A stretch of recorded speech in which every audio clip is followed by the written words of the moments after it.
Amateur Traveler is in its 20th year now, but can you imagine if I had people on the show who had never been to the destination, but had just read about it or seen a movie about it? That wouldn't make any sense at all, and you wouldn't listen. We all know how important it is to receive advice from people who know a destination to get the most authentic local experience. And a great option for experiencing this is Explore Worldwide and their authentic small group adventures, led by local tour leaders, perfect for solo travelers who want to meet like-minded people with a desire for adventure. I'm often an independent traveler, but 2 of my last 3 trips were with small group tours because they organize everything and it's a lot easier. If you want to recreate the tour I did to Malta, they have a Malta and Gozo Discovery Tour. I'm intrigued by one of their tours called A Taste of Sicily. The company again is Explore Worldwide, and visit exploreworldwide.com to learn more. And thanks to Explore Worldwide for sponsoring this episode of Amateur Traveler. The nights are long, the days are short, and the weather is chilly to downright cold depending on where you are.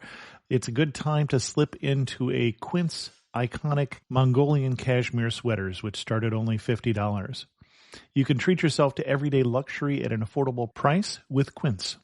If you really want to dive into luxury, you can check out their leather handbags, washable silk shirts, and European linen sheet sets. Whatever you're looking for at Quince, all the prices are 50 to 80% less than similar brands, and they do that by partnering directly with top factories and cutting out the middleman. They only work with factories that use safe, ethical, and responsible manufacturing processes. And of course, they use premium fabrics and finishes for that luxury feel in every piece. But you've already heard me rave about my Quince travel pants.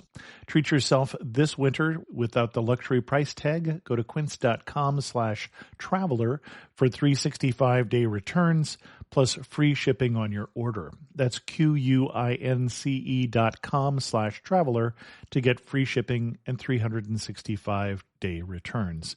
Quince.com/traveler, and thanks to Quince for sponsoring this episode of Amateur Traveler. Amateur Traveler Podcast, Episode 22.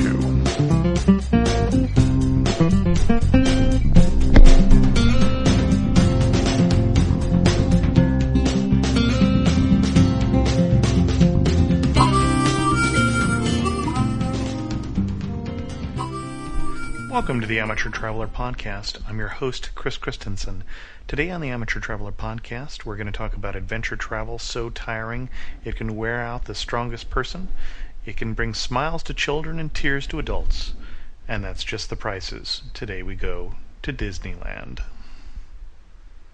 Ladies and gentlemen, the captain has turned on the fasten seatbelt sign. If you haven't already done so, please store your carry-on luggage under the seat in front of you and/or in the overhead bin. Please take your seat and fasten your seatbelts. Also, make sure your seat back and folding trays are in their fully upright and locked position. Welcome to the show.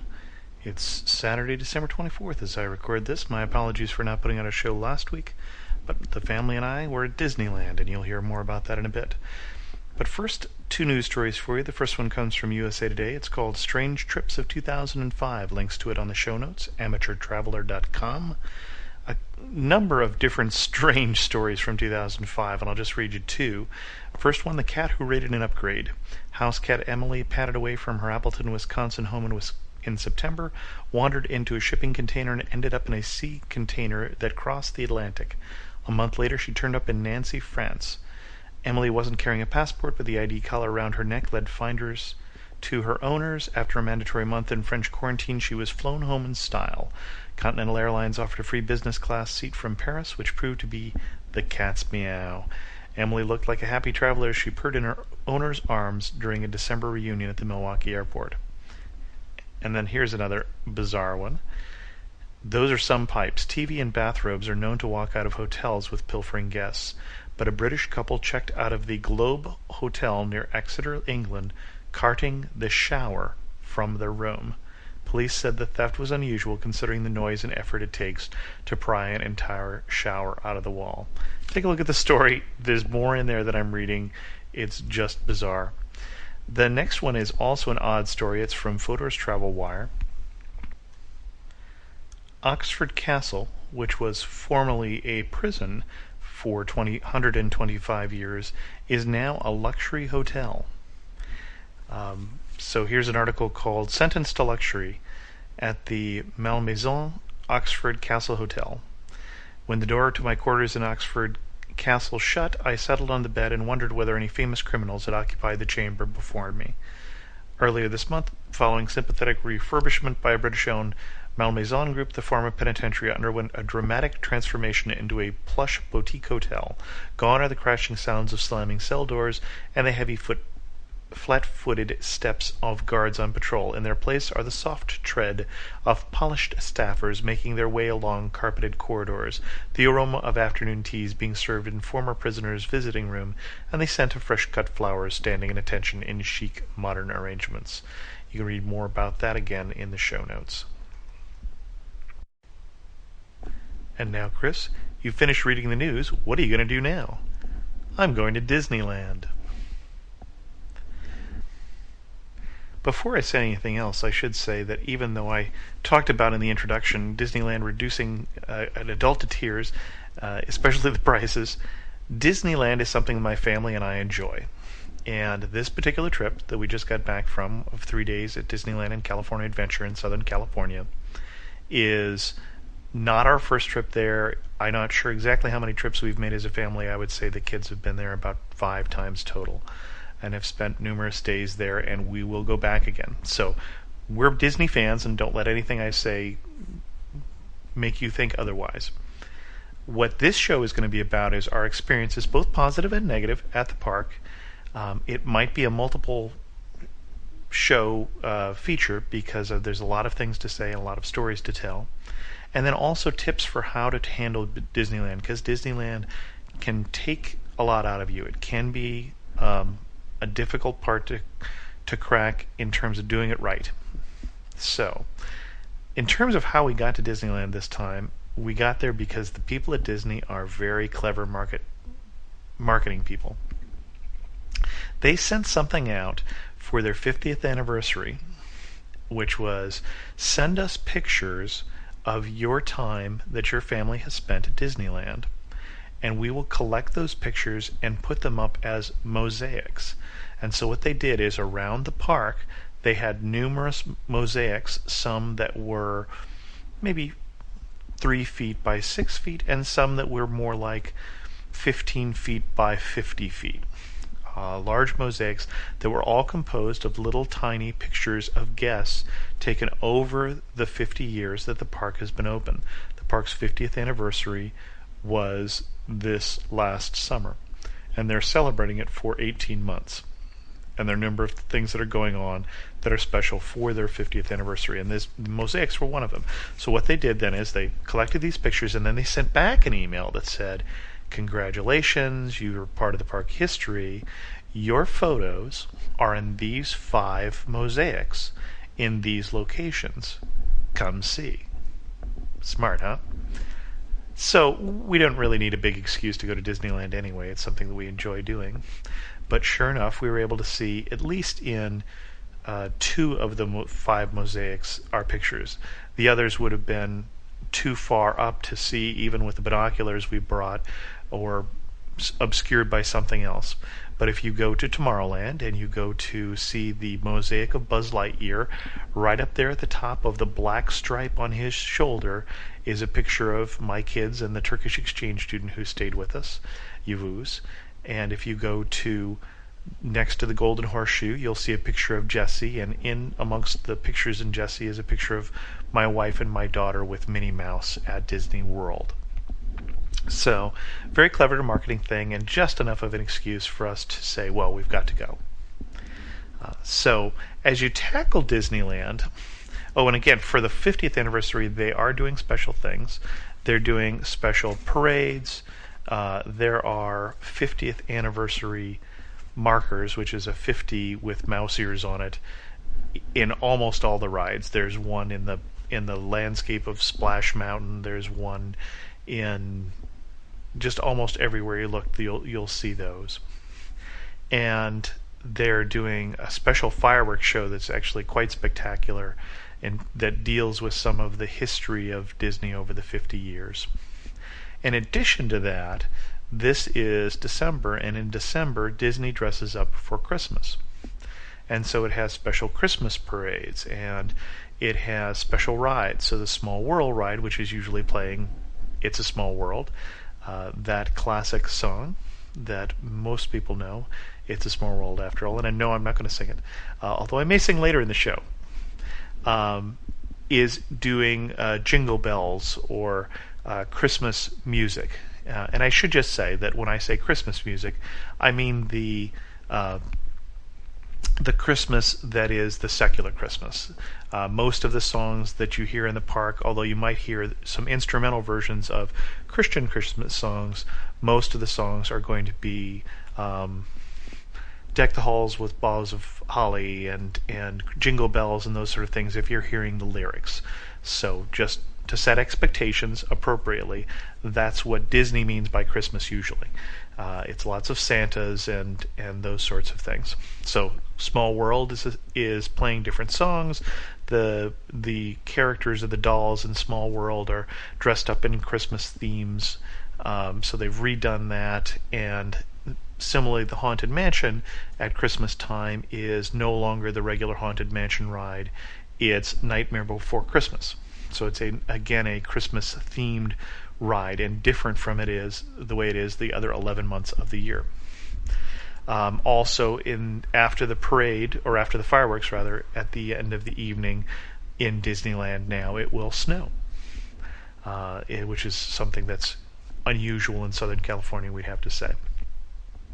So both of these things are going on right now, both things that are special for the 50th anniversary and things that are special for Christmas because of the time of year. So we decided to go to Disneyland. A couple things to know. As you're planning a trip to Disneyland, my suggestion is you first figure out when to go, because if you look at the graphs of when people go to Disneyland, there's quite a difference if you go the week, 2 weeks before Christmas, for instance, versus if you go the week after Christmas. It can be as many as maybe it's 20,000 people 2 weeks before and 70,000 people the week after. And there are no official attendance records for Disney that are published, but there are unofficial guides to Disneyland, and the best of those, I'll have links in the show notes, is the unofficial guide to Disneyland. There's also one for Disney World, which includes those graphs, and there are also some other websites like Disney Lies that has park attendance that I'll include links to. But basically, when you go during the year can make a huge difference in terms of what kind of lines you're going to have, but it can also make a difference in terms of how long the park is open. If you go during an off-season, the park is open for a shorter period of time. The park may close at 9 o'clock at night, versus if you go during a busy time, the park may stay open something. When we were there, for instance, it was open from 8 a.m. to midnight. So the time of year makes a big difference in terms of how many crowds you have and in terms of what rides and attractions and parades and such are available. The time period just before Christmas we'd gone before tends to be one that's not quite as busy, especially if you don't go on the weekend. Now, the first 2 days we were there were a weekend, and they were very crowded. But Christmas Day, for instance, I would recommend avoiding Disneyland.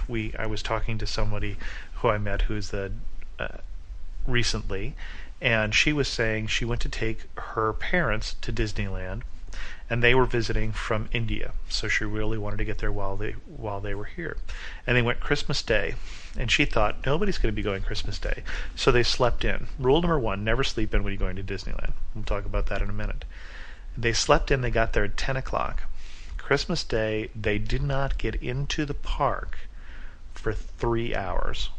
It was 1 p.m. by the time they made it through the lines to get into the park. So pick your times carefully. Don't go Christmas Day. Don't go for the week between Christmas and New Year's. Don't go spring break, or at least don't go Easter week, which is a more common spring break. And then look at the maps like in the unofficial Disney guide to pick your time carefully. If you're going to want to see it decorated for Christmas, do your shopping early and go the week before Christmas and don't go on the weekends. So Pick your times carefully, then get your tickets ahead of time. We saw people at the park at 11 o'clock waiting in long lines outside to get their tickets. Tickets for Disneyland can be purchased ahead of time. If you're getting a 3, 4, 5-day pass, which is what we usually do when we go down, and we take a more leisurely pace, the difference between a 3-day pass and a 4-day pass is, I think, $20 a person. Disney's not inexpensive. I think the lowest ticket is something like $60, and a 3-day pass is more than that. It's $120. I'll have to look up the links. I'll put links in the show notes to the current prices. But people were waiting in line for tickets, and they could have gotten that ahead of time. Even if they had gotten into town the night before, and you could go down to Disney and get your ticket. If you're worried about paying for parking, park in downtown Disney. You can park for 3 hours for free, and then walk over and get your tickets, go back to your car, go back to your hotel, go to sleep early, and get to Disneyland early. Find out what time Disneyland opens and get there, preferably even a little ahead of time. You may have some problems. We went to get there early one day, and the regular parking hadn't opened yet. If you buy a 3 or 4 or 5-day pass, your parking at Mickey and Friends parking structure is included in your Disney admission. But the Mickey and Friends hadn't opened yet, so we parked at downtown Disney, and again, the first hours there are free, but we had to then go move, or I had to go move the car later on in the day, which is something that's not so great. But we had gotten there about a half hour early. So when you get there early, then you get to be one of the first people in the park. They greeted us with a marching band, characters there to say hi to the kids and get pictures taken. But you get a chance to go on the rides before the park gets crowded. The first day we were there, one of the Disney attendants, one of the Disney cast members, sorry, they're not employees, which I was about to say, one of the Disney cast members is in their terminology, estimated that there were 70,000 people there, and that's pretty much as many people as fit in Disneyland. You can have days that might have more than that, but 70,000 is a pretty full day. He was estimating that the second day was more like 55 to 60,000, and it was less crowded. But with 70,000 people in the park, by 10 o'clock the lines are getting long, or starting to get long and everything. Basically, Space Mountain, which had recently opened, we saw the lines as we went over there at about 8:30 in the morning go from 30 minutes to 60 minutes over the course of the 2 minutes that we're walking up to Space Mountain. So go early, because the lines are going to get long, but certainly by 10 o'clock. So that's rule number 1. And rule number 2 is don't feel like you have to be there the whole day. If it's open from 8 a.m. to midnight and you have a 3-day pass, especially if you go in the summertime when it gets hot and sticky and tiring, what we used to do, especially with small kids, is we'd get there early, we'd have eaten before we got to the park, or we'd pick up cinnamon rolls from the bakery in downtown Disney the night before, and then we would be ready at the gate. We wouldn't go down and eat breakfast right away and waste time to that. We'd get to the rides that we wanted to do, and then when it got crowded, 11 o'clock, 12 o'clock, started getting hot, because we'd go in the summertime, we'd go back to the hotel, we'd take a nap, we'd go swim in the pool, and then we'd come back later in the evening when people were wearing out and the lines were getting shorter again. And again, you can ride more rides with less time waiting in the mornings or in the evenings. And the heat of the day in the summertime is something you may just want to avoid. So, when you get there, rule number 3, love the Fast Pass. The way that Disney works, for those of you who haven't been there, and I don't understand why, for those of you who haven't been there, Disney has a Fast Pass system. First of all, Disney changed, I'm not sure when, probably in the 1970s, from a ticket system to the system that you have at most parks now, which is you pay an admission, rather a large admission, we'd have to say, and then you get to ride on all the rides. In the early 60s, when I first went, you got A tickets, B tickets, C tickets, D tickets, and E tickets, and different rides were worth different tickets. So, for instance, the Matterhorn, which would have been one of the better rides at the time, was an E-ticket ride, and you still hear, at least in California, the terminology of, well, that was a real E-ticket. Disneyland doesn't have that anymore. You pay one admission and then you can ride any ride you want. But some rides are more popular than others. If you get a guide like the Unofficial Guide to Disneyland, it talks about the science of rides at Disneyland. Some rides are continuous loading rides. Rides like the Pirates of the Caribbean, rides like the Haunted Mansion, more particularly, where they load people constantly, and therefore they're very efficient in terms of how many people they move through. Some rides, like Dumbo, which is more of a traditional carnival ride, they get people seated on there, and then they start the ride. It runs for a few minutes, and then they stop it, and they get everybody off. And it's very slow. If your kids really want to do Dumbo, and really that's predominantly small kids, you better be doing it first thing in the morning, because that line will get very long. So know your rides. Know what you want to do. Do a little study ahead of time. And again, the Unofficial Guide is a great resource for that. And then use your fast passes. And the way the fast pass system works is, we showed up, for instance, the third day we were there in the morning to Space Mountain. And Space Mountain is one of the most popular attractions. They've just redone it. It's faster, it's smoother, it's darker, it's scarier. And we went to the Space Mountain line, and it says your standby time is, and as I said, as we walked up, it went from 30 minutes, 45 minutes, now it's 60 minutes is your standby time. And then there's a second set of times, and says, or you can get a fast pass if you come back at 10:50 to 11:50. That's the fast passes we're giving out right now. And you go in this separate line, you put in your ticket, and you get back fast passes. And those are your shortcut tickets. Basically, they're wanting to give people the option of making sure they get on the rides they want to get on, a certain number, a small number. They will set aside during every hour a certain number of fast pass tickets, and when that hours are unavailable, then the fast pass tickets that are being given out are for the next hour. Now, by 11 o'clock in the morning, the fast passes they were giving out on Space Mountain were for 9 o'clock at night. But if you got one of those at 9 o'clock at night, when you came back, you would avoid an hour's worth of line and turn it into a 5-minute line by using the fast pass. So what we did is, instead of getting on the line for Space Mountain for an hour, we looked and said, fast pass time is 9:50. It's almost an hour from now. We will go get our fast pass, and we will ride 2 more rides while we're waiting for our fast pass time, and then we'll go on Space Mountain and take only 5 minutes. So if we had waited in the line, we would have ridden 1 ride. If we took the fast pass, in the same period of time, we rode 3. So even though we were on a day that had 70,000 people, we never waited in a line more than 10 or 15 minutes. And most of the lines we did were shorter. Rule number 4, on some rides, you can also do single riders. And that's a useful trick to know. So for instance, we've done that on Splash Mountain before, where when the kids are old enough to ride by themselves, and they were interested in doing it, rather than wait in the very long line that can wind around Splash Mountain, go to the single rider area. I'm not sure if they were doing that this time. We didn't check because it was very short when we went through. And get in the single rider line, which is much, much shorter, and then you don't go together. You don't get that one picture that has all of you. That's what you're giving up. But you may be in a 5-minute line instead of a 1-hour line. We also did that in California Adventure on Soar Over California. Basically, the line was 45 minutes, but we went in the single rider line, and we each were out in about 5 minutes.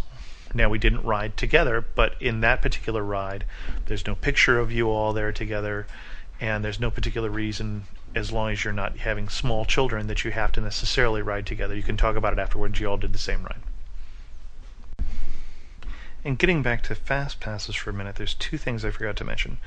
One is, if the time on your fast pass says 9:50 to 10:50, that fast pass is not good until 9:50, but is good for the rest of the day. You don't have to use it before 10:50. You can use it at 11 o'clock. You can use it at 9 p.m. It's not obvious. Not everybody knows it. You can't miss your fast pass window by not getting there in time. so you don't have to hurry back necessarily if you're on some other ride that you want to do. The other thing you should know is if you, for instance, you really want to ride the ride and you get on the Fast Pass line at 11 a.m. and it's very, very popular and they're not giving out Fast Passes till 9 p.m., right, which would be 10 hours later, you can get another Fast Pass in 2 hours.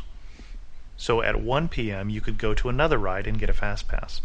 And not every ride, again, has Fast Pass, but the popular rides will have them, like, well, the popular and the larger attractions, like Space Mountain, Indiana Jones, the Splash Mountain ride will have a Fast Pass. The Roger Rabbit cartoon spin in Toontown will have a Fast Pass, but Small World won't, and Matterhorn won't, and the Jungle... Well, I think the Jungle Cruise actually does.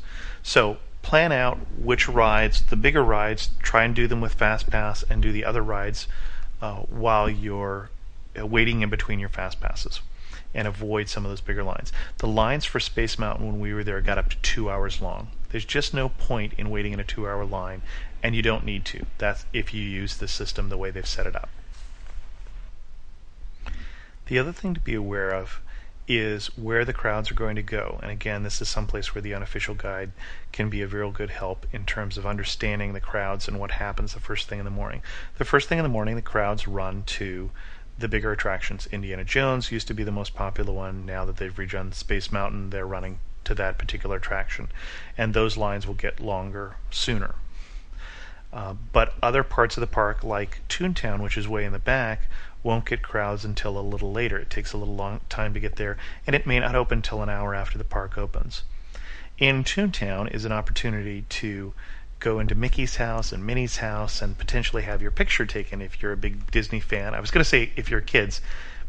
One thing I should say is when we go to the park, I arrive with a larger number of kids than we left home with, because there's nothing that can turn an adult into a 5-year-old faster than Disneyland can. So when you go to Disneyland and you go to Toontown, you may want to have your picture taken with Mickey, who's almost always can be found in Mickey's house in Toontown in the cartoon barn in the back. And there can be a fairly long line in the middle of the day to get in to see Mickey. But if you go first thing in the morning before the crowds make it all the way back to that part of the park, if you're interested in having your picture taken, it may only take 5 minutes. And later on in the day, it may easily take an hour. And also Cartoon Spin, the line will be much longer late in the day. If you do it first thing, there's just no line at all. You don't even need a Fast Pass because people haven't made it to that part of the park yet. So sometimes it will behoove you to do the park backwards, to do the park from back to front, as people who are normally following the normal pattern from the main gate into the park.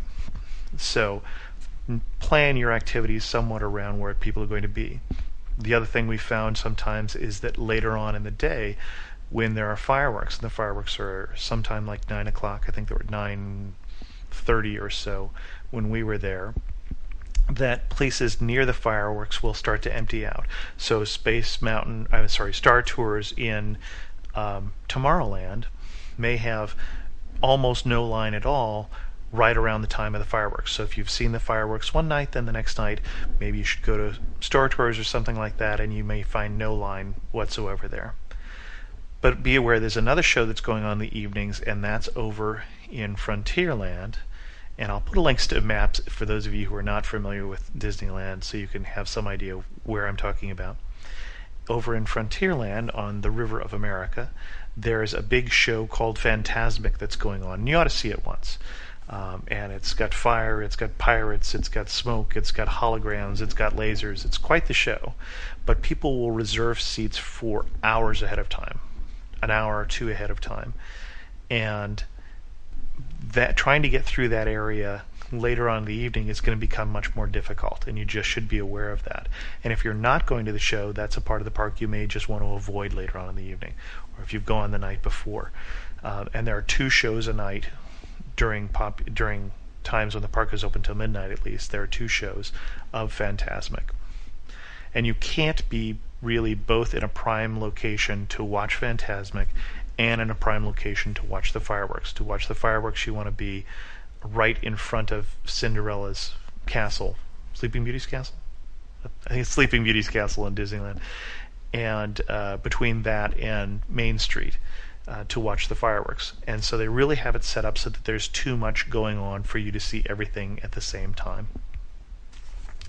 So that's some of our strategy. Oh, the other thing, one other strategy on paying things, food in the park. It's worthwhile saying a little something about food in the park. It's not all that great. It's a lot better than it used to be. And there is more variety. It's very expensive. One thing that they don't prominently display, but you should ask about, is a AAA discount. Many of the restaurants have a AAA discount. If you happen to have a AAA card at the American Automobile Association, you can save money on the food at the park. So that concludes my first of two shows, I think, on Disneyland. And this one I'm going to call Disneyland Strategy. Now, next one I'm going to get into Disneyland stories, and there's just a lot of stories to tell about just my own experiences there, and I'm also looking for your stories. So if you get a chance, go over to theamateurtraveler.com and drop me an email at host@amateurtraveler.com, or post a comment, or call me at the Amateur Traveler comment line. I've got two numbers for you. One is 408-512-1083, and the other is 646-257-3965. Also, feel free to contact me on Skype or Gizmo Project and let me know. Let me know your experiences. I'd love to share some of them when I do that section next week. In the internet resources, I'm just going to put a number of internet resources on the show notes for Disney and for sites that I've seen that are useful for Disney, and I'm not going to go into them now on this for time reasons. So if you're interested in some of the sites that I've used for planning, as well as links to some of the official sites, I'll put those on the show notes. And with that, I'll close it off with a song, and this song is by... No, that can't be right. That's my name. I'm actually going to close the show with an original composition, and I'll warn you before I do that, since this is December 21st, this is a Christmas song, and I understand that some of you are not celebrating Christmas, and for whatever you're celebrating, I wish you happy Hanukkah or happy holidays or whatever is appropriate. But Christmas is what's celebrated in this house, and so this is a Christmas song, and so if you're not interested in that, thanks very much for listening, and you can tune out now. And if you are listening still, at this point, this is a song called Amen. It's from a series of a cappella songs that I've written in an album appropriately named Rough Cut. Very little instrumentation on the album, as well as all the voices, and this song includes a 1.3-part harmony, Are Mine. So with that, for those of you who are still listening, I wish you Merry Christmas, and here is Amen from the album Rough Cut.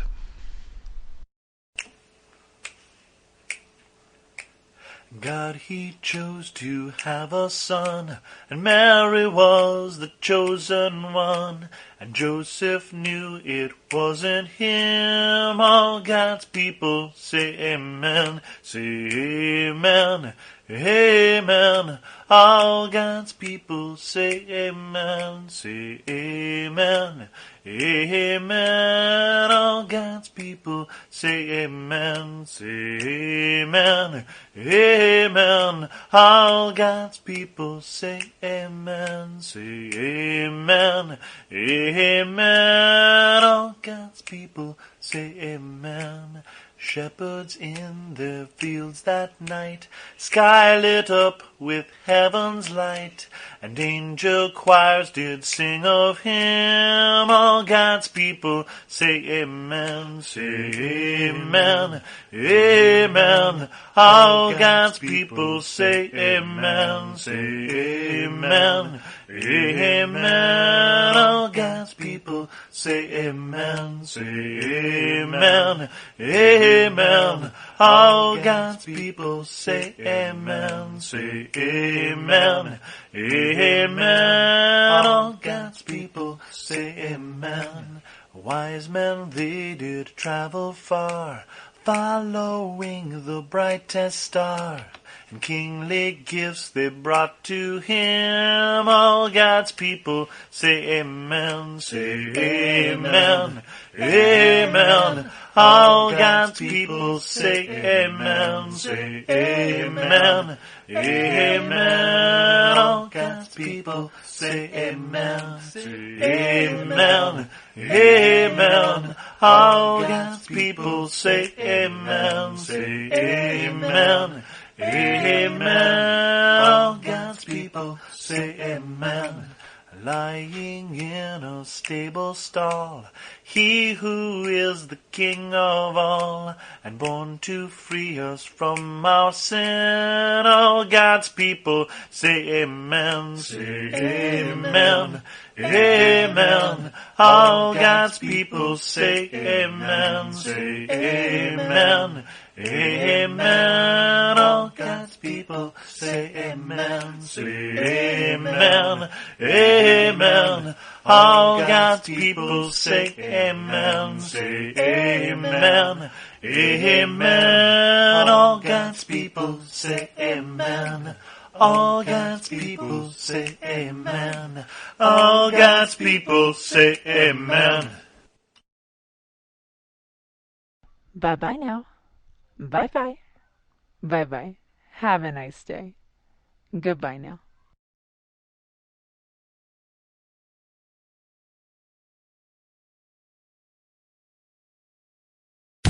The best and the brightest served up daily by the sharpest minds in content delivery, pod show, and limelight.